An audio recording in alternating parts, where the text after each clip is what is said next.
Alrighty, welcome to the Algebra 1 video on function notation.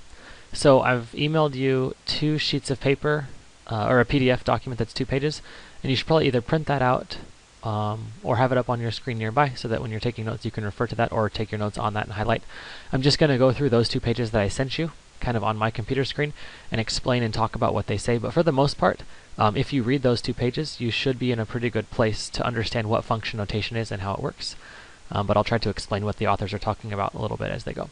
So the title is section 7.4 in our textbook.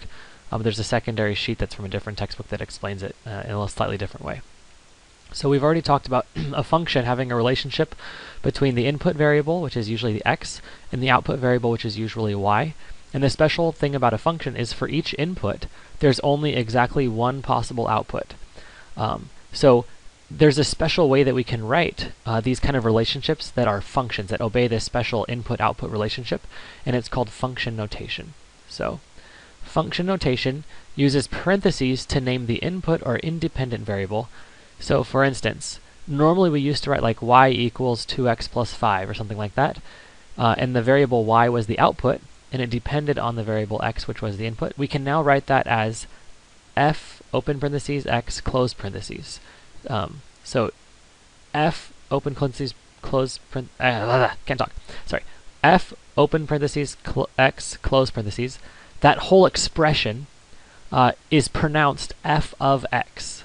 So they say right here, y equals f of x. So this f of x part is how you pronounce this f parentheses x parentheses, f of x. And what it means is it means that the output variable, this whole thing, f of x, f parentheses with x, is all one piece.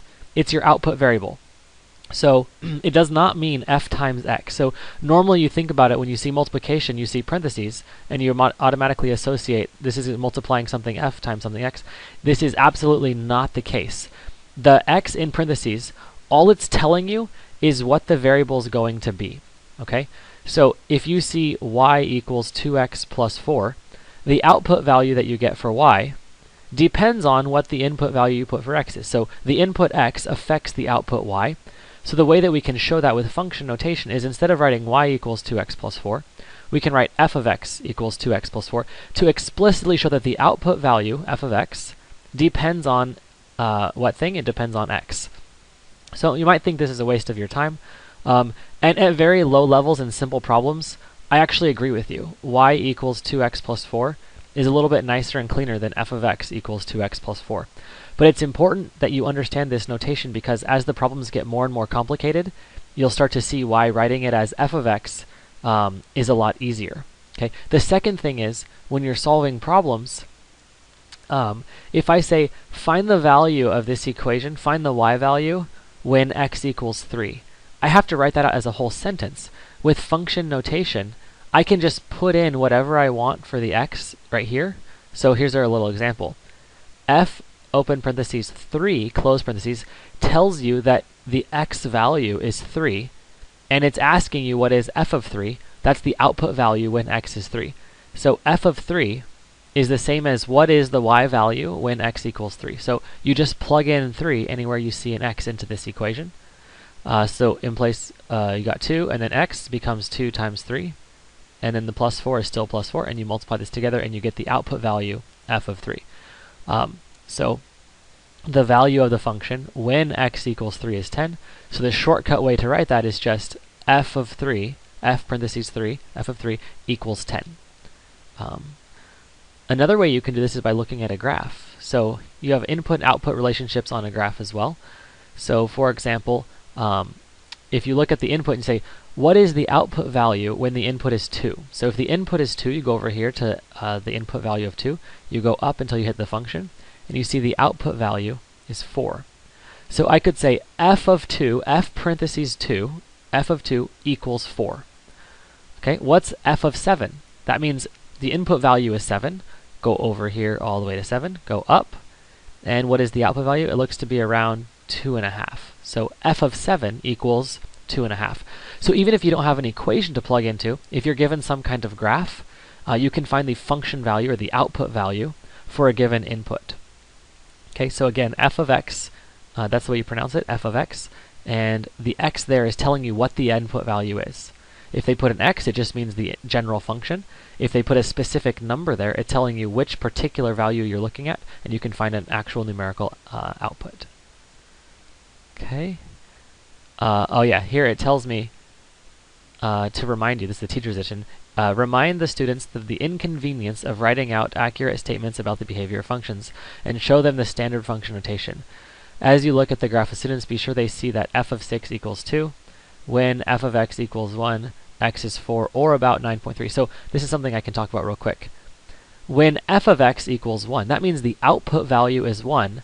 What is the input value? Well, let's look at this picture. When the output value is 1, that means we're on the y-axis at 1. Then you scroll over to the side. You see right here, that happens. So x equals 4 is one possibility. But also, zoom, zoom, zoom, zoom, zoom, right here, like 9.3 is what they say. So remember that a function is a one-way thing. For each input, there's only one output. But for a given output, there could be more than one input. So when you work backwards, there might be more than one possibility. And think about the two examples we had. One was absolute values, and one was squaring and square rooting. When you're solving forward, if you take a number and you square it, there's only one answer. But when you work backwards and you take the square root, you had to branch because there could have been two possibilities. So this is the same situation. If you're given the input, there's only one output. But if you're given the output and asked to work backwards, there could potentially be more than one output. Or sorry, more than one input corresponding to that output. Okay, so that's the way that your textbook introduces this subject. It's nothing new mathematical, it's just a new way to write the variables and to write the equations. F of x. Okay. This is a separate, different textbook, and this is the way that they introduce it. So the same idea, y equals 2x plus 1, can be written as f of x equals 2x plus 1. Again, you pronounce it f of x. This is not multiplication, but instead f of x, the whole thing, is the output value, and x is the input value. And to find the value at a particular point, you just plug in the number. So f of 3 means plug in a 3 anywhere you saw an x. So you had 2x, now you have 2 times 3, plus 1, get 7. So here's some worked out examples, which is why I really like this page. Example number 5. Given that this function, f of x, equals 3x minus 7, find each of the following. Find f of 2. That means anywhere you used to have an x, now you're going to have a 2. So in this equation here, anywhere you used to have an x, you're going to put in a 2. So 3 times 2 minus 7, and you work it out, 3 times 2 minus 7, and you get negative 1. So f of 2 equals negative 1, which means when the input is 2, the output is negative 1. And you could actually write this as a coordinate point. Negative 2 comma, sorry, 2 comma negative 1. And that's a coordinate point that you could plot on a graph. What if you want f of 5? That means your input is 5. Plug it in and you get out the point 8. So 5 comma 8 is a coordinate point that you could plot. And again, you can go farther. F of negative 3 means plug in negative 3 right here where you see the x. Multiply it all out. It got cut off a little bit. There should be negative 7 right there. But anyways, if you multiply it all, you get negative 16. So if you plot these 3 points, 2 comma negative 1, 5 comma 8, and negative 3 comma negative 16, you'll start to see what kind of shape they'll make on a graph. And in this case, it'll actually be a straight line. All these points will line up through a straight line. But we'll learn later on about different kinds of functions, and they'll have different types of graphs. Here's another example. Given this function g of x equals x squared minus 2x plus 1, find each of the following. Now, up until now, you've only plugged in numbers. If I say, what's g of 2, you'll plug in a 2 right here, and a 2 right here, and you'll work it out and you'll get an answer. But you can also plug variables into these functions, which is very, very useful sometimes. And especially since this is an Algebra 1 class, we like to deal with variables instead of numbers. So what is g of 6a? Okay, what that means is, again, anything that used to be an x is now a 6a. So take this equation, and wherever you see the x, replace it with 6a. So this x right here was squared, so you're going to have now 6a squared. This was minus 2 times x, it's now minus 2 times 6a. So wherever you had the x right here, you replace it with a 6a. This x right here, replaced with a 6a. And you need parentheses because it's the whole thing being squared, not just the a being squared. And now you simplify it, 6a quantity squared is 36a squared. Alternatively, what is 6 times parentheses g of a? Now we follow order of operations. We're going to do the g of a part first because that's inside parentheses, and then we're going to multiply by 6 at the end. So the g of a part is inside parentheses. That just means plug in an a anywhere you used to have an x. So you're taking this whole equation, g of x equals x squared minus 2x plus 1. In place of this x and in place of this x, you're going to plug in an a. So you get a squared instead of x squared, minus 2a instead of minus 2x, plus 1 is the same because there's no variable there. Then you've got the 6 outside of parentheses, so the 6 outside of parentheses. This can distribute in here, here, and here, giving you 6a squared. Distribute here, you get minus 12a. Distribute here, you get plus 6. Okay, so I hope this gives you a slight example of what this kind of function notation is. The two most important things to remember are, this is not multiplication between these two things. The output is g of x, and the input is x. It's just a way to explicitly show what your input variable was. And that way, if you want to input specific numbers, you can just write f of 2, or f of 5, or f of negative 3, and that means plug that number in. If they give you the answer, say they say f of x equals 10. Where does this happen? Then in place of f of x, that's like your output or y value. If they say y equals 10, well, you plug in 10 right there. So if they say f of x equals 10, you can plug in a 10 right here, and then work backwards to solve for x. So if they give you the input, plug it in for the input value, and then plug it in right here.